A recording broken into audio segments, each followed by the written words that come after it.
Hello friend, welcome back to my channel recipes and more চ্যানেলে আপনাদেরকে স্বাগত জানাই। বন্ধুরা, আজকের আমি একটা সহজ রেসিপি আপনাদের সঙ্গে শেয়ার করছি, বোয়াল মাছের তেল ঝাল। এটা কিন্তু খেতে খুব সুস্বাদু, গরম ভাতের সঙ্গে কিন্তু এটা অসাধারণ লাগে। তো বন্ধুরা, কিভাবে বানাতে হয় একবার ঝটপট দেখে নেওয়া যাক।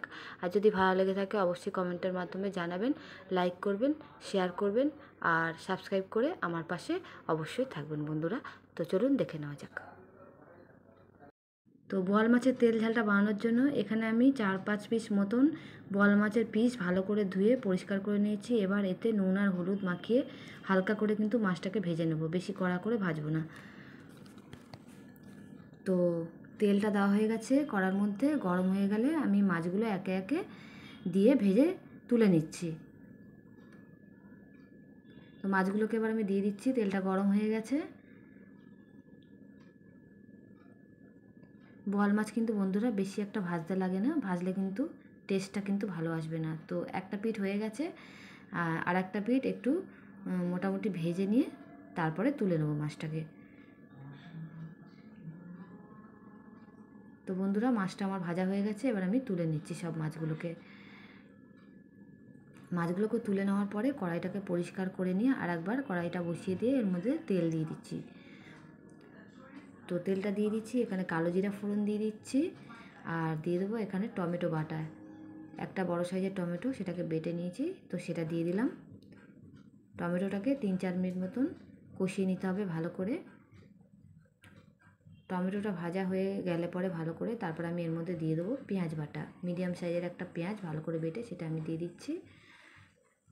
তো বেশি কিছু মশলা কিন্তু এই রান্নাটাতে লাগছে না, খুব সামান্য মশলা দিয়ে কিন্তু বোয়াল মাছের এই রান্নাটা কিন্তু হয়ে যায়, আর খেতেও কিন্তু খুবই টেস্টি হয়, গরম ভাতের সঙ্গে খেতে ভালো লাগে।